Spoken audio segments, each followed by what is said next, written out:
I'm going to talk a little bit about hyper-individualism because I think it's something relevant because of the things I've been listening to and just kind of where my mind is at in just kind of its relevancy in society, and especially contemporary society, and especially Western civilization. Now, some parts of the world are not so much individualistic, and some are in just other different ways. So I'm going to explain kind of like what I mean by hyper-individualism and why I think it's a bad thing, and maybe try to get you to understand why I think that way, and maybe solutions, or maybe just what it causes. So, for context, I'm going off the top of my head, just rambling again. It's kind of what I'm doing here, instead of writing something out. So by hyper-individualism, I mean individualism, so we're just acting on our own. We're doing the thing for ourselves. We are being ourselves in our own ways, our own qualities. We're not acting for the whole, we're acting for ourselves. We're doing things for ourselves, we're focused on ourselves. Now, hyper is just saying this is a lot, or a high amount, or an extreme amount. Hyper instead of hypo, which would be the opposite, would be a small amount or less. So, by hyper-individualism, I mean an extreme amount of individualism, an unreasonable amount. And this is a bad thing because instead of realizing that we are in a society of people doing things together, right? We're working together. Hyper-individualism then puts you into a place where you think you're on your own, right? When you're really not, because you're not on your own, and you're not doing things just by yourself, for yourself, right? You're doing things for other people, and as a result of other people, and you're all working together, but you're working together by yourself. And I think that's a problem.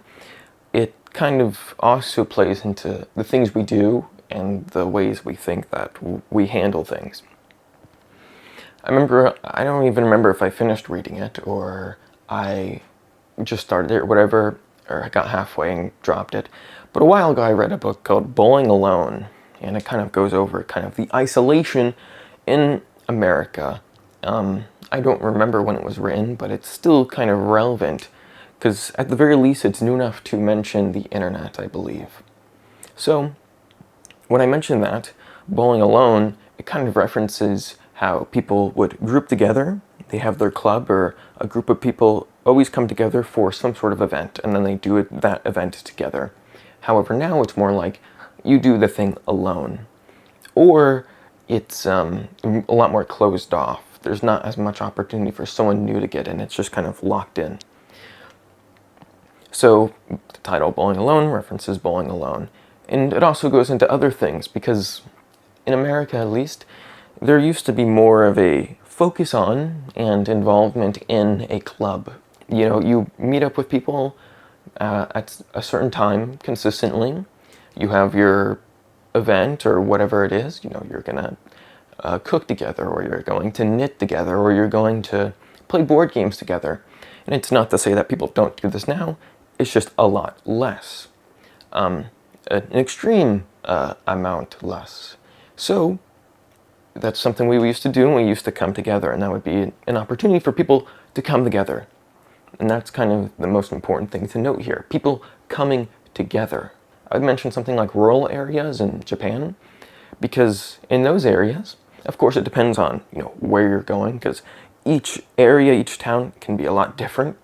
But in many, there's still that idea, because you probably are aware that Japan is more like a 50s, 60s, 70s-ish America society in different ways, because they have a lot of the social movements that we do, but there's other ways they act that is more familiar or relating to maybe a couple of decades ago for Americans.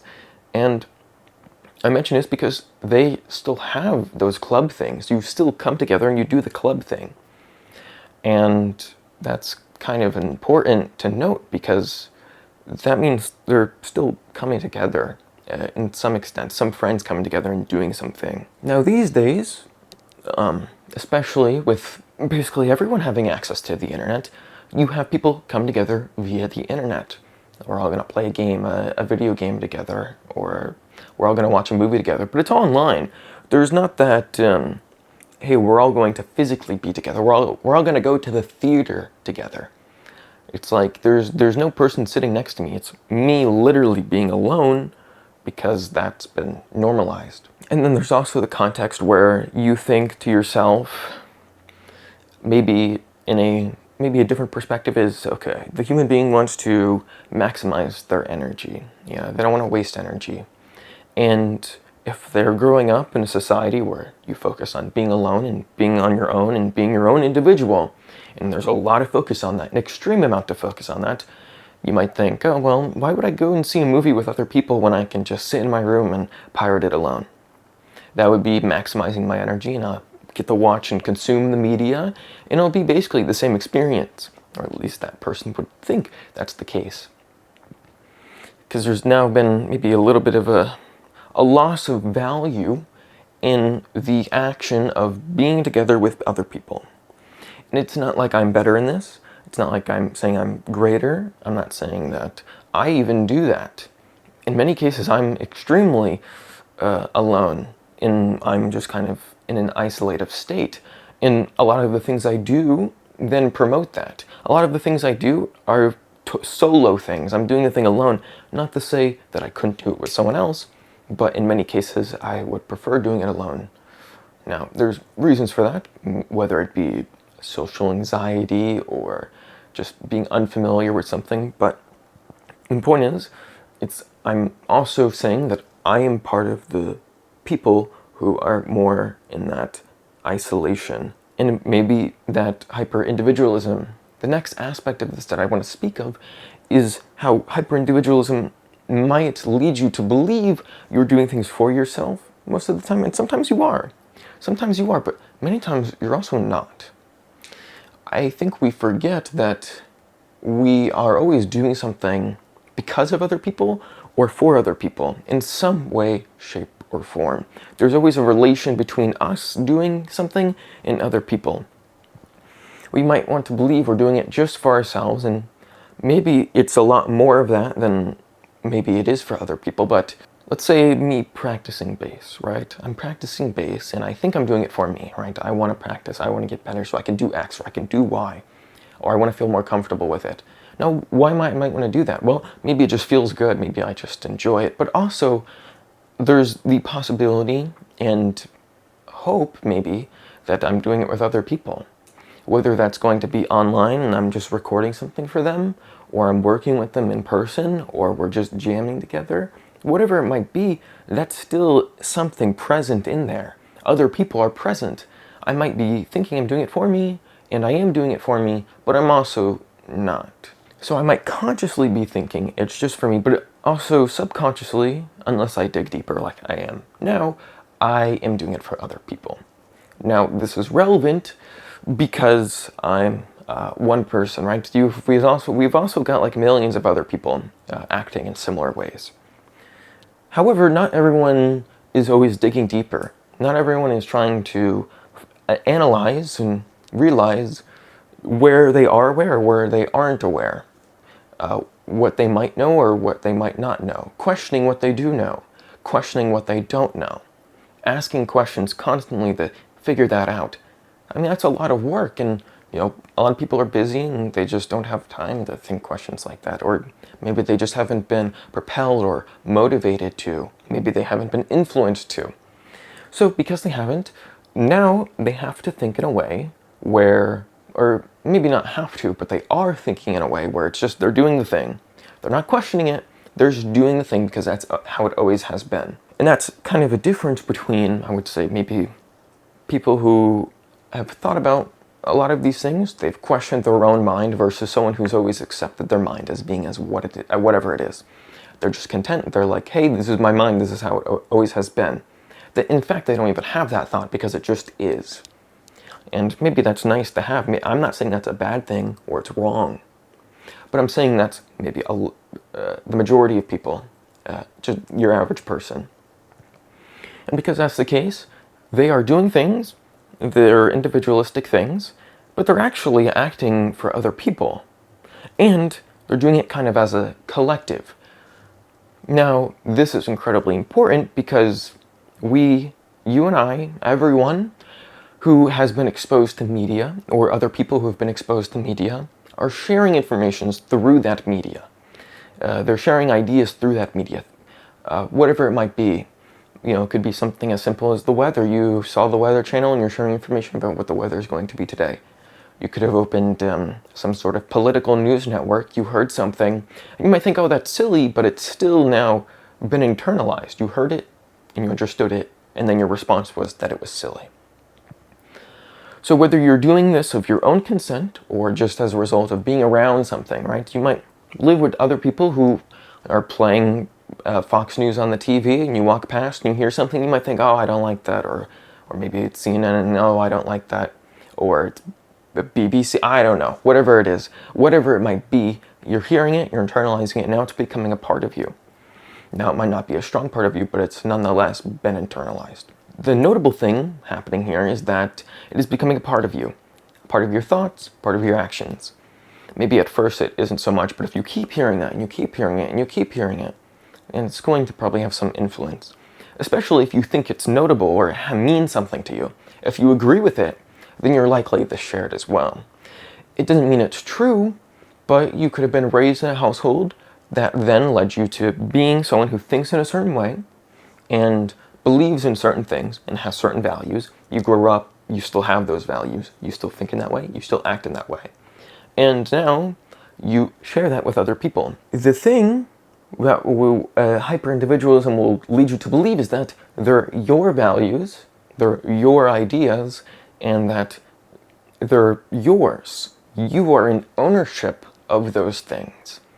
Not that they've been implanted by others, whether intentionally or unintentionally, just as a result of being around those other people, or it's media intentionally trying to manipulate you.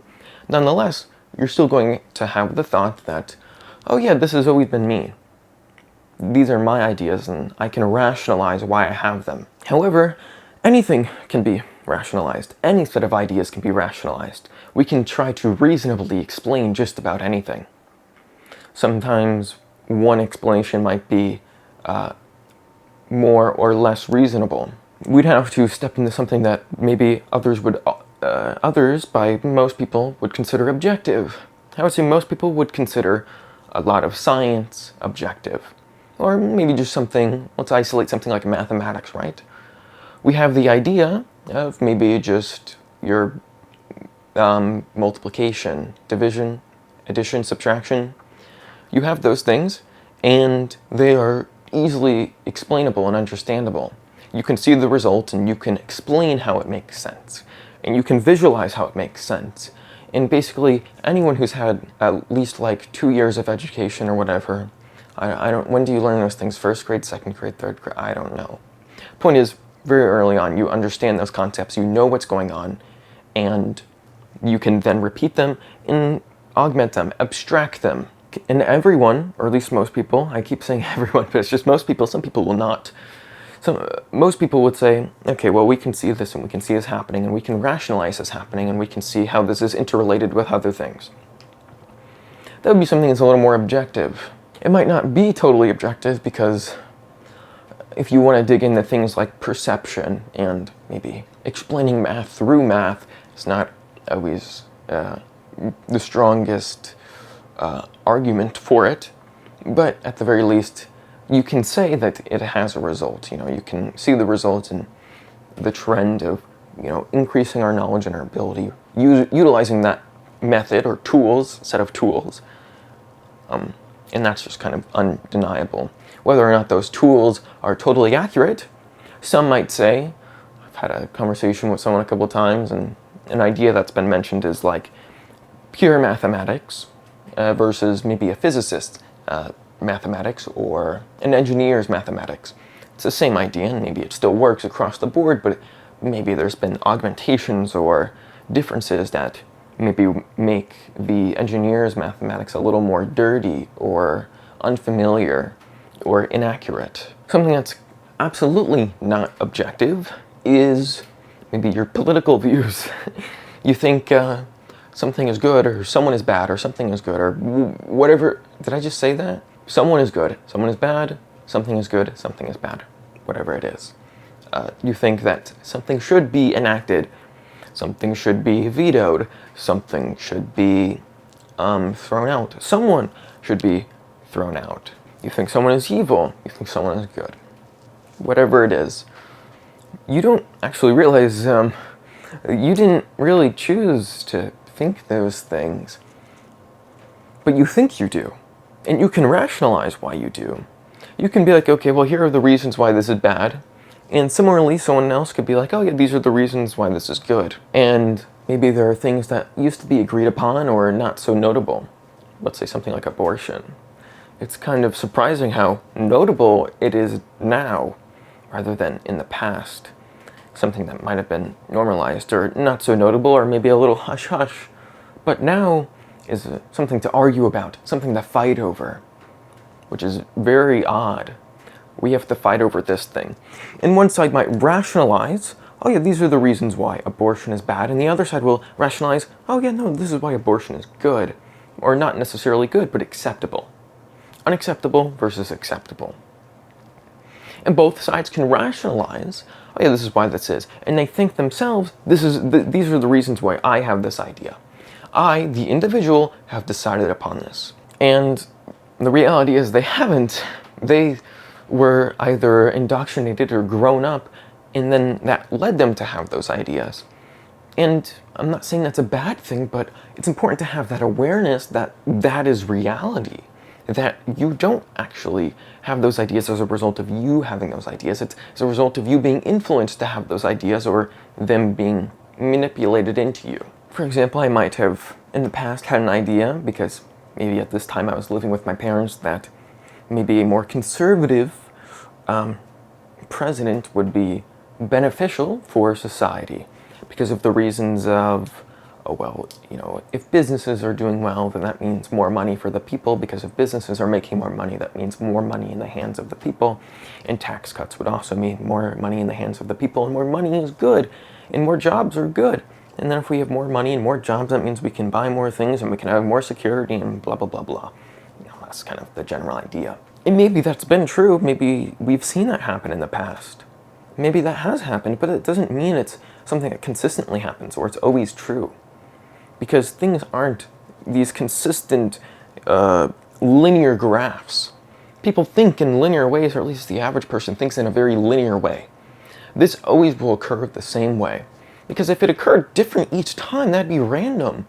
And then you'd have to think about the whole thing over again based on the new circumstances. And that's a lot of work and a lot of time. And most people don't have that much time. And most people don't want to put in that much work, so they don't. And maybe that's how I thought in the past, but maybe now I think a little more like, well, actually, maybe we shouldn't be giving the businesses that much power. Maybe we shouldn't be doing tax cuts. Maybe we should have more taxes. Maybe we should have universal health care and be taxed more so everyone can have access to health care. Maybe we should put more pressure on businesses to uphold certain legislation to protect employees. Maybe those things are true, but it's not always true. What about the context of the small business? The small business has to uphold these certain criteria and legislation, but then it's too expensive to do that. And then they have to close up shop because they can't afford it, because it's not reasonable for them to do that anymore. And then the large corporation or business or conglomerate is just like, oh yeah, we'll half-ass it, or something along those lines, and you know, then it'll be whatever, and we'll just pay off someone to not really look at us. And now, more reasonably, I think in a way that or I would consider more reasonably, because once again, I've been just kind of influenced by other people and maybe books I've read and other people, that kind of idea, other media I've consumed, that the whole system is corrupt and it doesn't actually matter which side I want to choose. Once again, I'm talking in the context of American politics. It doesn't matter which side I choose. Both sides are going to have their own problems and upsides and downsides. And it doesn't really matter because it's just like, whoever I'm going to be able to vote for anyway, whoever I'm going to know about, has only made it to that position because they have the most money or the most backers giving them money. It's just kind of about money. I know their name because there's money involved, not because it's their values that make them known. It's the money. It's about money. They'll get given money. They'll be promoted. And they'll have their propaganda shared around because of money, because they might do something for the person giving them money. They might promote something that that person or entity wants. And that's a bit corrupt, don't you think? Don't you think that's a problem? I think it is. And it makes me wonder, well, why would I choose anyone? Why would I choose any of these people? What makes one better than the other? They're just different. They're different flavors of bad. So, whether you agree with that or not, the point is, me and you both have to acknowledge that my ideas and your ideas aren't really my ideas or your ideas.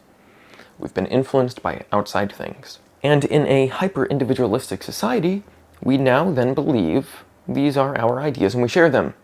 And we argue with other people.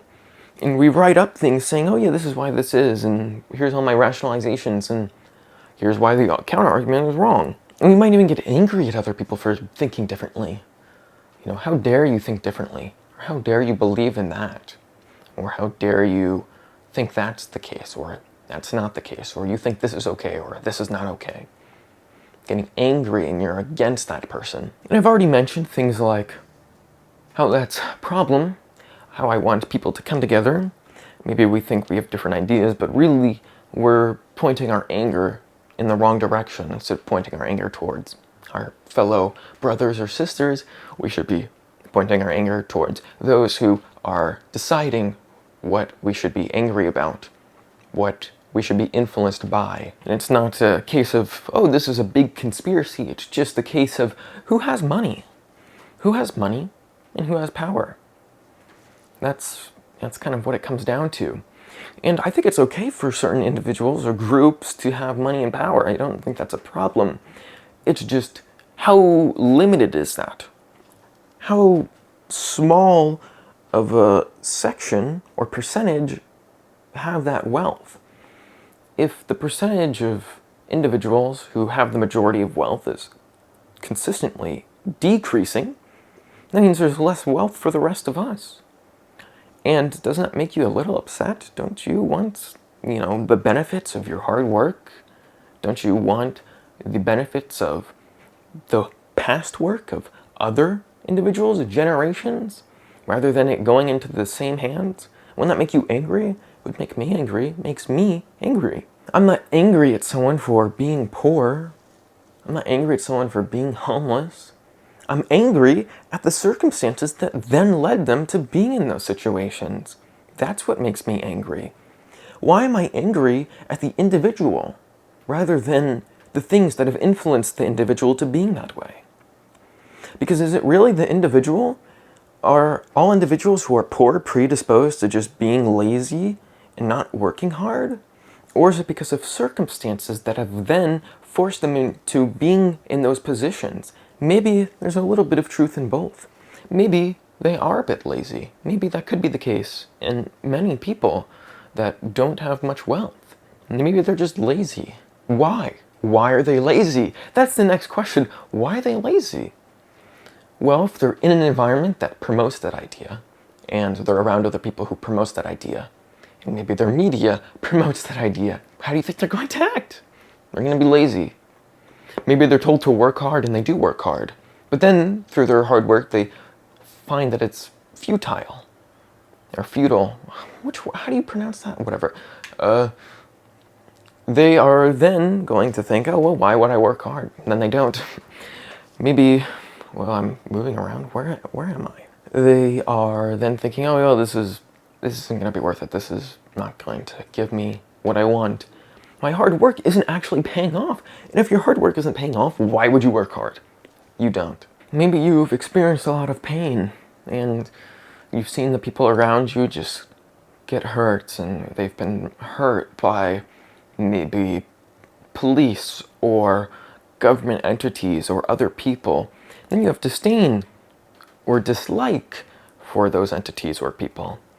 And then it's like when those entities or people around you are in a state of disgust or anger or discomfort or fear. And maybe that can then lead to kind of distancing yourself from those groups or people. And maybe that can be to your detriment. Maybe you can act in a way of fear when you see a police officer, and then that might make the police officer think something along the lines of, maybe this is someone doing something bad, or maybe I should check on this person a little bit more. Why are they acting suspicious? That's then the rationalization for their behavior. Well, actually, their behavior is just a result of them being in a negative perception of the police officer. And all of these ideas, all of these thoughts are happening in the context of, why is this person thinking this way, or why, and I'm thinking this way? And it's isolated. It's an isolation of, these are my thoughts, those are those thoughts, and it's separated rather than being interconnected with other things, other people. The notable thing is that it's all interconnected with other people. Our ideas are other people's ideas, and their ideas are other people's ideas. Why people act the way they do is because of other people. And if we never realize this, then we never ask the question, wait, who? Who are those people that have influenced me to think this way? For what purpose have they done that? Or maybe it's just unintentional. For what reason are they influenced that way? And you can keep going layer after layer. If that is never asked, or none of those questions are ever asked, then we're never going to move forward with actually questioning why we have our ideas. And we might not ever question, maybe these ideas should be different ideas. Maybe we should have different ideas. Maybe these ideas aren't the best ideas we could have. Maybe we could have better ideas. If we never question them as being other people's ideas, then we're always going to think they're ours, and we're going to think, oh yeah, well, we know best. At least most people would think that way. A lot of people might think, oh yeah, I don't. You could have two different varieties, just for two examples. Someone who thinks, oh yeah, all my ideas are bad, I have to keep looking for better ideas. Someone like that. Or maybe someone who thinks, oh, all my ideas are bad, I'm not going to look for new ideas, I don't care. Now, I think what I also want to come back to in the context of hyper-individualism is that you have an individual who thinks it's their idea, and they're sharing the idea, and they're arguing for that idea, but maybe there's a bad reason why they have that idea. Or maybe not bad reason, but negative intention by whoever placed the idea into them, or belief, or whatever. Maybe there's some sort of media source trying to promote something in specific that's actually maybe an extreme or something extremely negative, and they think, this is how it always is, and here are my rationalizations, and they're sharing that. And they're making other people believe that, but it's actually negative and harmful towards them, but they don't realize that. Because to realize that would mean they have to question who placed the idea in them and for what purpose. Because that's something that really is notable in anything. Why is this being shared with me? Or why is someone trying to manipulate me into thinking this way? Who is doing it, and for what reason? Those are the two things that are always going to be consistent and notable in your questioning. Who is doing it, and for what reason? Why? Why are they doing it? And if you can find reasons why they're doing it, and maybe they're bad reasons, or by bad I mean will have a negative impact on you, you will want to not share those ideas. You want to have different ideas. It comes down to, I've already mentioned like a word like collectivism. Collectivism maybe is actually happening in our hyper-individualistic society, but just in a different way, in a way that isn't so obvious. We are acting as part of the group, but thinking we are doing it for ourselves, or it is for ourselves, or we decided our ideas by ourselves. An easy example, an obvious example is the two political parties in the United States. You've got your Republican Party, your Democratic Party. Two, maybe in some circumstances, extremes. They don't have to be extremes, but these days they are. And one side, or one person within one side and one person within another side will think the other side is an enemy. But they also think their ideas are only theirs. But they're actually, maybe without realizing it, acting as a part of a group. They're being part of a group on both sides. Both sides are being like, oh yeah, I'm in my subjugated and isolated group. I'm with these people with these ideas that I've decided by myself, by the way. It's only my ideas, and I'm my own individual, but also I'm doing it for the group, but I'm saying to myself, and I'm saying to others, I'm doing it for me. When I'm actually doing it for the group, I'm sharing the ideas. Maybe I think for myself, I think it's a benefit to the other person even, but I'm actually doing it for the group because I want the group to grow stronger, because I want my group to be stronger than your group, because I think my group is right. Despite not deciding what is right or wrong by myself, it's been implanted by other people. I can see how this can be a problem. I hope you can see how this can be a problem as well. You have all these people thinking they're doing it for themselves, but they're doing it for the group, and maybe the group doesn't actually know the best, or maybe the individual is deciding what the group thinks, doesn't have the best intentions for the group. Could be a problem. And you can see how tribalistic this is. It's so raw and basic. Oh, I'm going to act for the group. It's my group versus your group. Rather than we're all working together for a greater goal. We all want something. And so we're all going to act in a way to get us that something. Maybe we might think, oh yeah, well, this method to getting, maybe we want the same things in some circumstances.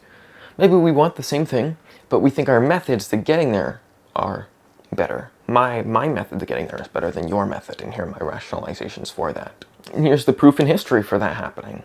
And both sides will have proof in history for their rationalization of this is why this has been better, and here are the reasons. But maybe it doesn't really matter. Maybe it'll just naturally move into whatever that thing is as long as we want it, no matter the methods to get there.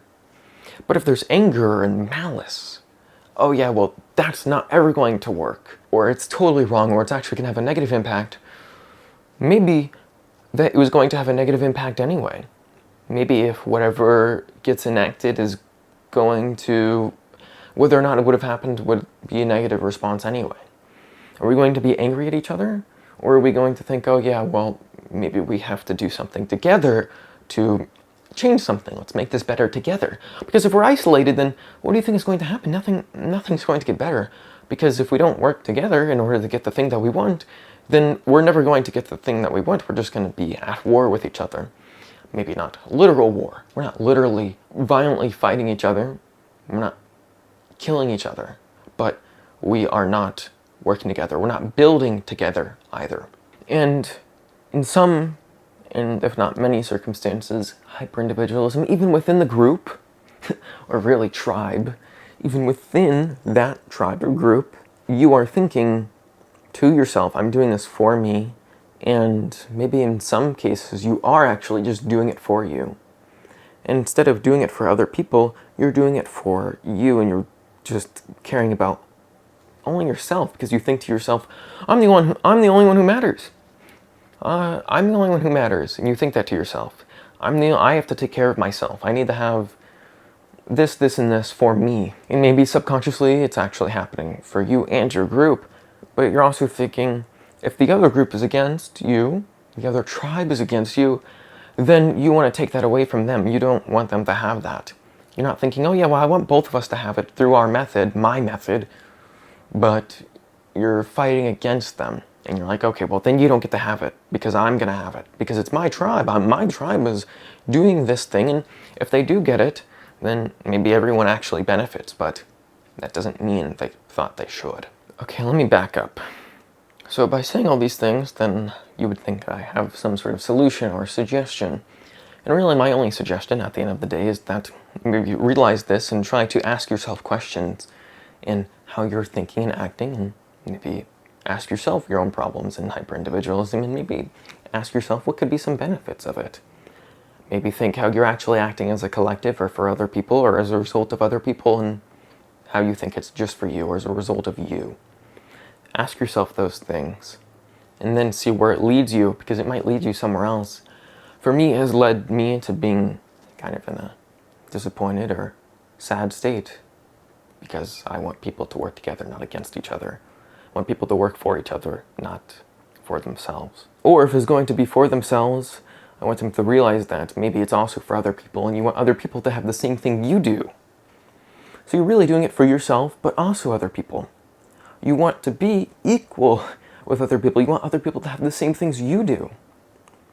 You want everyone to have those things. You know, what happens when you think it's just for you and you only want you to have it, it's greed. You're being greedy. And as you've seen, perhaps, you realize what greed has gotten us. Or, I should be more specific, what it has gotten a few. What greed has gotten just a few. And has continually being taken away from the majority.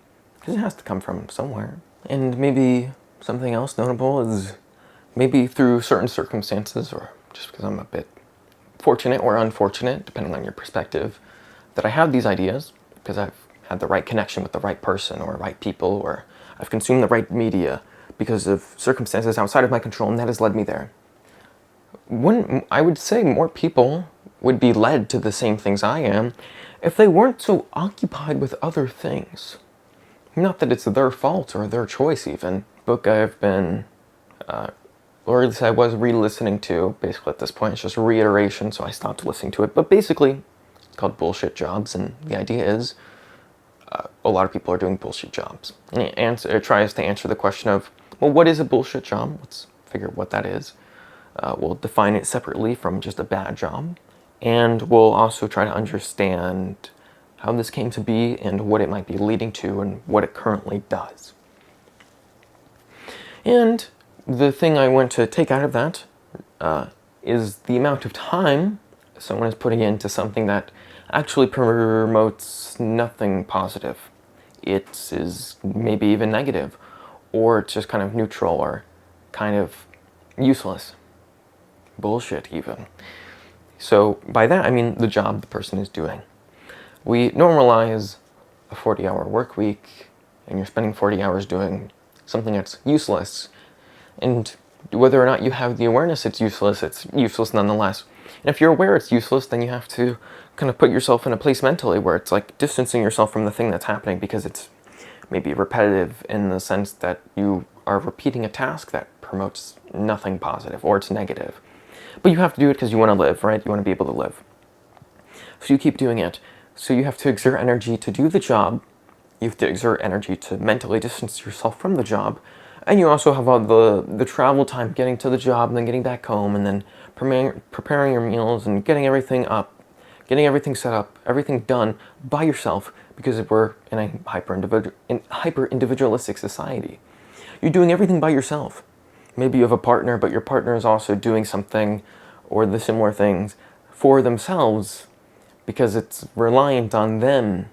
Even if you live together, you probably are both working full-time jobs, because that's a lot more normalized. So you're spending all this time doing all these things because it's just you, and then you don't have the time to ask these questions, or you don't have the time to consume the media that then leads you to ask these questions. And then you're just acting in this way, and you're repeating it, and you're just kind of dealing with it.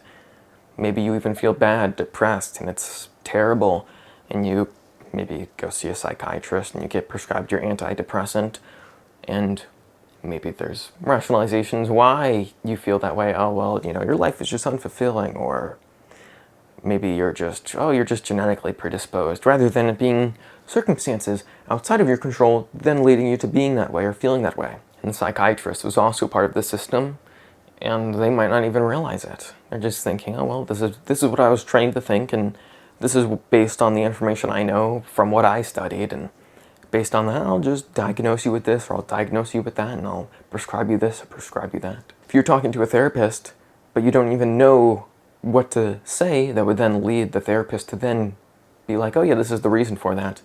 If the therapist doesn't think that's a valid reason for you to feel that way, then they won't mention it. They won't consider it notable. Because if they think it doesn't matter, they think it's normalized, they think it's fine, then maybe it works for them, but not for you. They're not going to mention it and consider it a problem for you. And we've all been kind of indoctrinated to consider this normal. We think it's normal to just, keep on chugging, because if you're not chugging, then you're a bad person, or you're doing bad things. You're not giving back to the system that allowed you to live or survive, despite the fact the system is actually doing worse. It's actually worse than it was previously. There's less opportunity for growth than in the past. And I wanted to draw back to maybe the fact that everyone is kind of being hyper-individual. Something that was kind of interesting. I think it's good. I'm going to come back to maybe World War II. All these men are out fighting, and then you have women in factories working. They're all doing work, and then, war is over, and then men come back, and then they're doing the jobs, and women are back in the homes. But showcased women are capable of doing work. Something that maybe was considered, oh, well, that's not an option. You can't do that. Whether it be like a value reason based on their values, or it's like, oh yeah, women are literally not capable of doing that. Showcased they are. And what's notable is that whether it's a value thing or not, you could place the values into people to think that, oh yeah, it's okay, it's acceptable. And then once everyone's believing that, you, the capitalist, now have a bunch more labor. Let me make some more money. So instead of having a certain set of people being in the workforce, you have you have a lot more people working. And then you can use them for work. And then everyone's working. But then if everyone's working, that means that there's more people working, and then the value of one person working has decreased because maybe one person doing one job was worth one thing, but then you have two people that can do the job, and then, well, maybe there's just less value in having that one person versus two people. And if everyone's working, that means a lot more money in the hands of just everyone. And for a while that worked. That was great. Things were going well. Baby boomers got it good. But then it wasn't so good. But then everyone was still working. Things weren't as good. Not everyone was having more money. The middle class wasn't growing anymore. But everyone was still working, and they were still working the same amount. Maybe they hoped they would be working less in the future, but no, they're not. And they're just doing it, and they keep going, and they keep chugging because maybe there's a hope that it will get better. But it doesn't. It keeps getting worse. At least in the past, you could have maybe in a traditional relationship, your man and woman, and the woman could just stay home and take care of the kids. That's not an option anymore. Your wife or girlfriend is going to her part-time job or full-time job. And because she has to do that, she has to pay for a babysitter to take care of the kids. Or maybe kids aren't even an option because it's just not affordable. Despite the fact you are both working full-time jobs, you're both working 40 plus hours a week. How come in the past that didn't have to be the case, but now it is? Maybe to some extent it's due to believing you have to own certain things, or you need to have a certain level of wealth, or you need to have this or have that, or whatever it is. Oh, I want all these special things. I want all these subscription services, and I want all these conveniences, maybe that you actually don't need. But they exist because everyone is working so much. And because everyone is working so much, they can't go ahead and just do the thing themselves. Or maybe it's easier to just pay rather than doing it themselves, or putting a little more effort into getting it themselves. Something that maybe Valve or Steam would say in reference to video games, I think Gabe Newell said something along the lines of, sure, anyone can pirate a game. This is not literally what he said, but the idea is, yeah, you could pirate a game, but if it's easier to pay for the game, it's convenient, then you'll pay for the game. And I would say there's definitely some truth in that. If you look at the success of Steam, it's very easy to just buy a game. It's very convenient to open the game. It's all consolidated in one place, and you go to that centralized location to play your games. And it's convenient to buy a game in that location as well. So why pirate the game? You might have to put more effort into getting that game. And if you're already working, you'll just be like, oh, I'll pay the $15 to get the game. Then you have the game and you start playing it rather than spending the time to pirate the game. Some might argue that it's very easy and quick to pirate a game, and maybe it is. Maybe it is, but if someone doesn't know how and they have to learn how, they have to spend the time how, they might think, oh yeah, I'm not willing to do that. I just got through my 50-hour work week. I don't want to put all this time into figuring out how to pirate a game. I just want to play the game. Then they pay for it and play the game. However, you have all these other people doing all these similar things with shows and movies and whatever else it is. And now they're paying a subscription service for those things because, they could go find it in Google and just search free and maybe try a different couple links. But then the sites are bad and they don't have an ad blocker. And then they're like, well, I can't do this. This is bad. I'll just pay for the subscription service. And then they do that for a year, 2 years, or 3 years. And they just keep on doing it. And that's money every month for a subscription service. Because they don't want to spend the time or energy learning how to pirate or just find it online for free or choose an alternative. And it's not like, oh, wow, those people are so lazy. Those people don't care. It's like, it's also because they're tired from doing their job.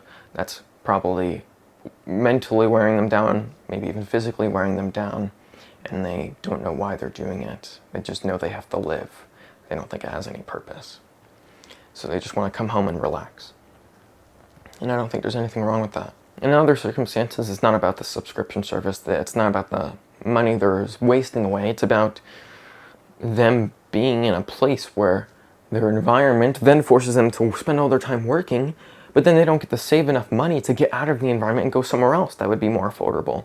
So they're kind of locked in a perpetual cycle.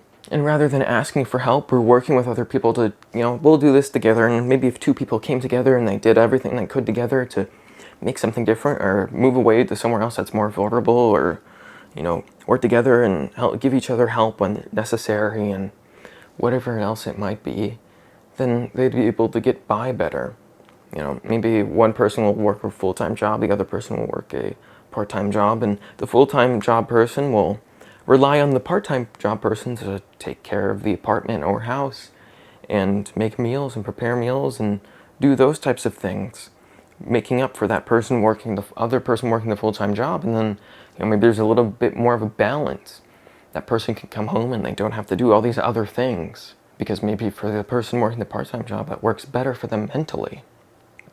But if you think yourself, you think you have your own values of work, and you think, oh, well, everyone has to be doing the same amount, otherwise you're lazy, despite the fact that other person might be doing other things, making up for the things you otherwise would be doing, then maybe it'll be considered unacceptable for that person to act in that way. Everyone has to be doing the same way. Everyone has to be doing the same thing, because we're all individuals and we're all equal individuals, and that means we all have to be doing the same thing in the same amount, because otherwise that'd be unequal. And that kind of comes back to the collectivism idea. We all have to be doing the same thing, but on our own. We all have to be doing the same thing, acting in the same way, but on our own. It comes back to conformity. We have to be part of the group and act as part of the group. An easy example I always bring up is just high school. You're conforming with the group, your little group of friends or popular kids, and you're conforming to them. And you think, oh yeah, it's for me. And maybe it is for you in some ways. Maybe you want to be acknowledged by those people. Maybe you want compliments from those people because you think they're better than you in some way, when they're not. And you conform to them and you act the same way as they do. And you might think, oh, I'm doing it for me, it's just for me, and I'm acting this way for me, and I want to act this way. I want to be this way because I've decided for me that I want to be this way, rather than it being normalized to conform to others, and you're just kind of acting that way because of the other people you're being influenced by. That doesn't stop at high school. It's your entire life. You're conforming to other people and other things and other ideas. You conform to other people and how they act and how they are. You conform to society and societal norms. You conform to the laws that govern you. Maybe there's reasons for this, maybe they make sense. I conform to laws, and I follow laws because I think it makes sense to follow those laws. If I think it makes sense to break a law, then maybe I will. Doesn't mean I always will, doesn't mean I think it's reasonable to always, but maybe that's a circumstance where it's considered reasonable. Might be illegal to pirate software, but maybe I might do it anyway. Maybe I think the conglomerate or the corporation that owns that software and is being abusive to their customer base doesn't deserve my money.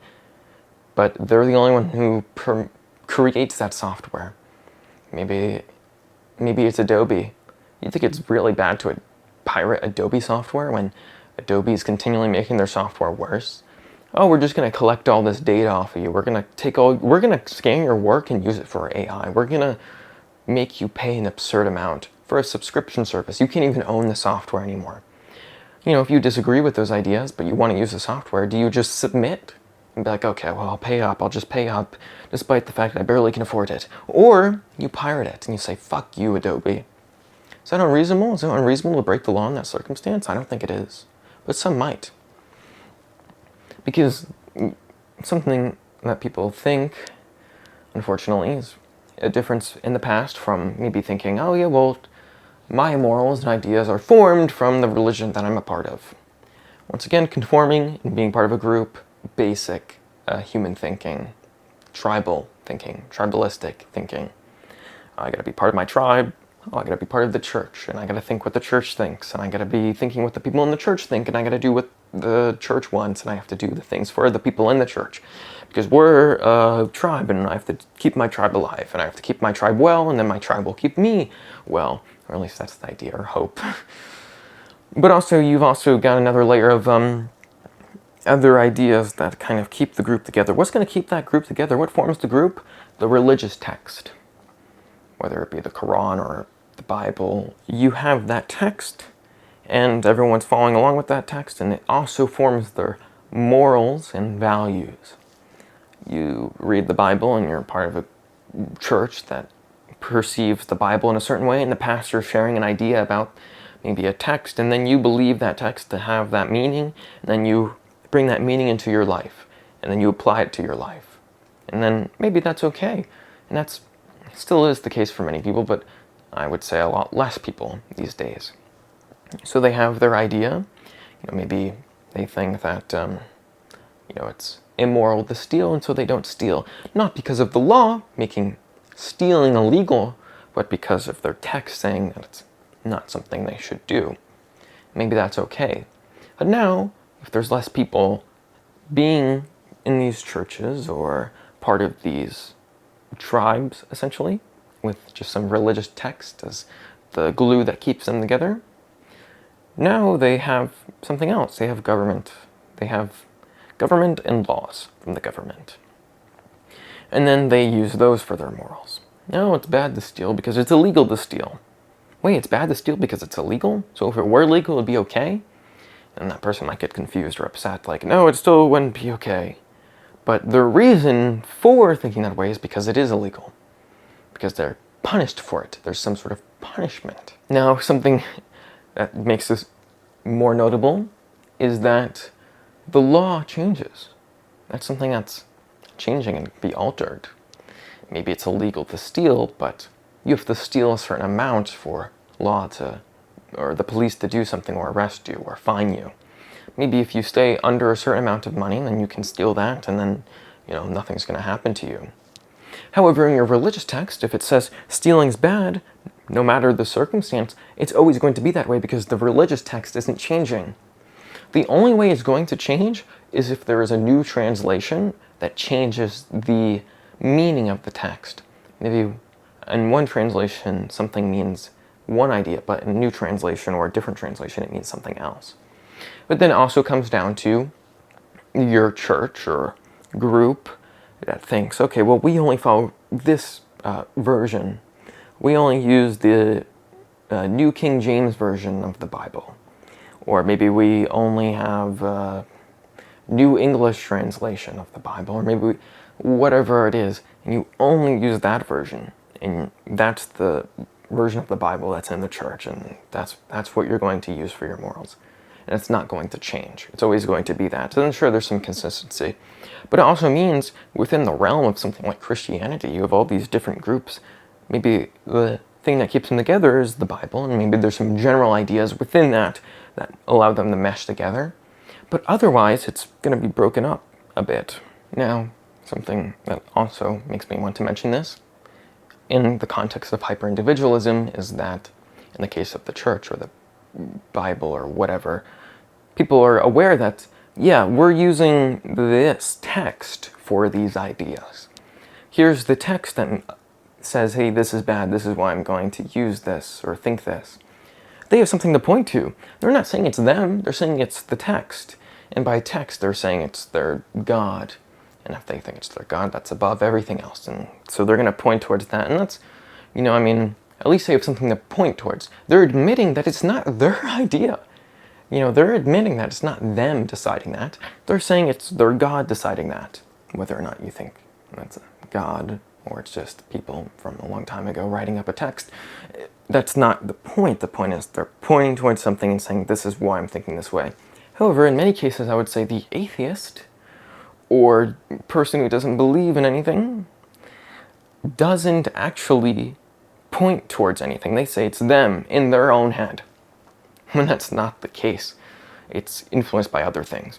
Like I've reiterated who knows how many times, the media they consume, the people around them, whatever it is, those ideas have been placed in them, or circumstances have then led them to thinking that way. And maybe after enough time, like I mentioned before, they'll point towards the law. If that's a case where they can point towards the law, and they'll be like, oh yeah, it's the law.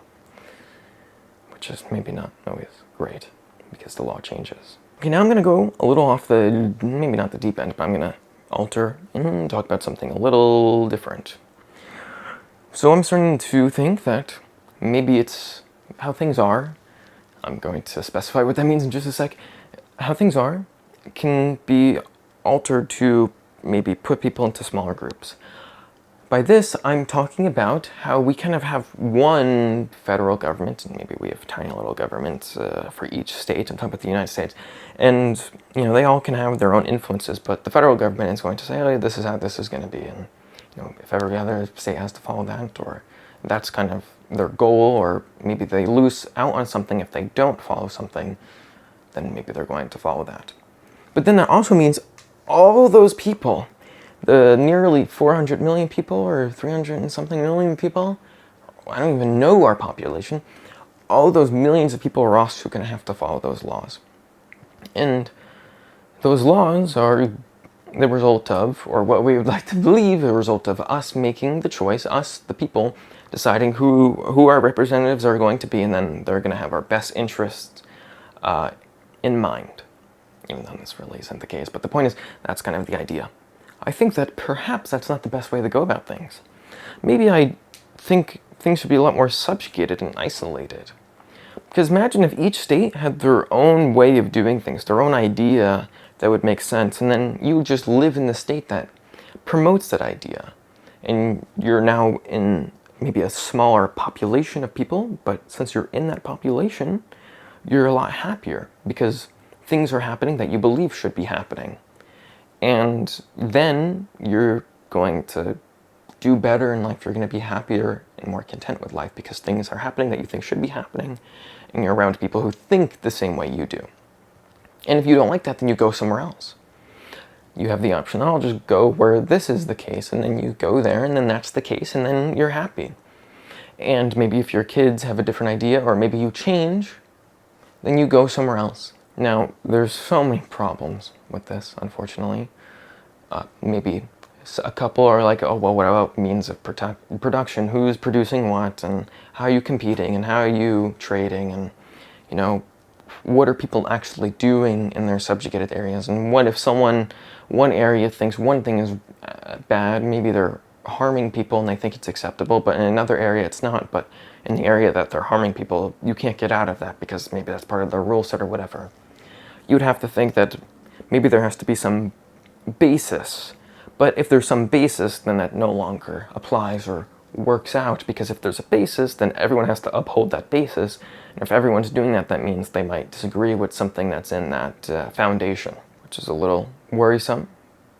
But I think, I don't have the solutions, but I'm starting to think that maybe if things were a little more subjugated and we decrease the population, you maybe you don't have representatives deciding things for you. It's you directly deciding the thing for yourself.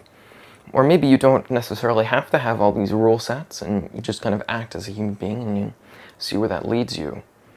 Or something along those lines. I can already see so many numerous problems with these things, but I just don't think what we have is working.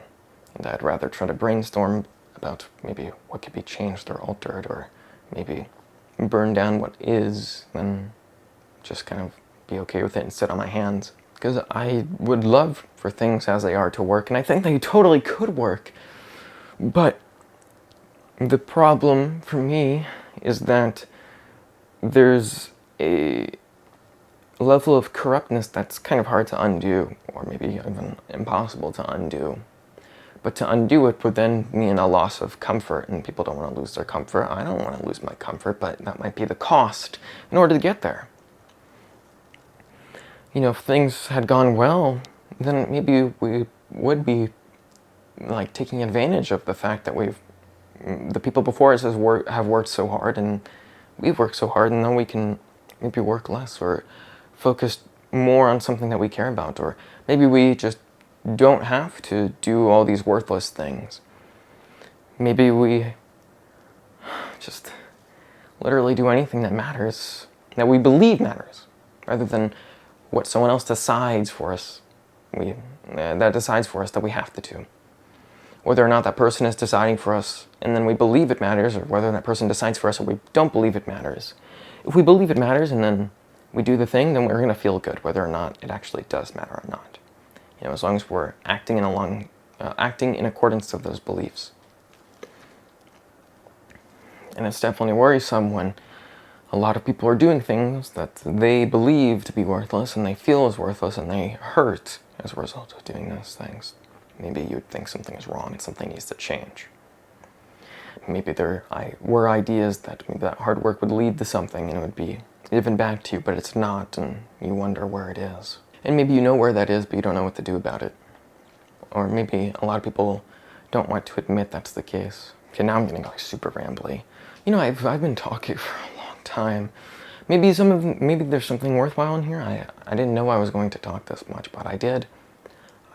Hopefully I don't talk for the next month, and we'll see what happens. Maybe I'll write sometime soon. Maybe I'll do something else. I don't even know. The thought of literally writing just made my brain explode, but clearly I have things to say. Clearly I do. Hope you like the blockbuster environment. Very nice. I don't know what this clothing choice makes you feel. I don't know. Until next time, maybe. If there's a next time, I don't know. Maybe there won't be.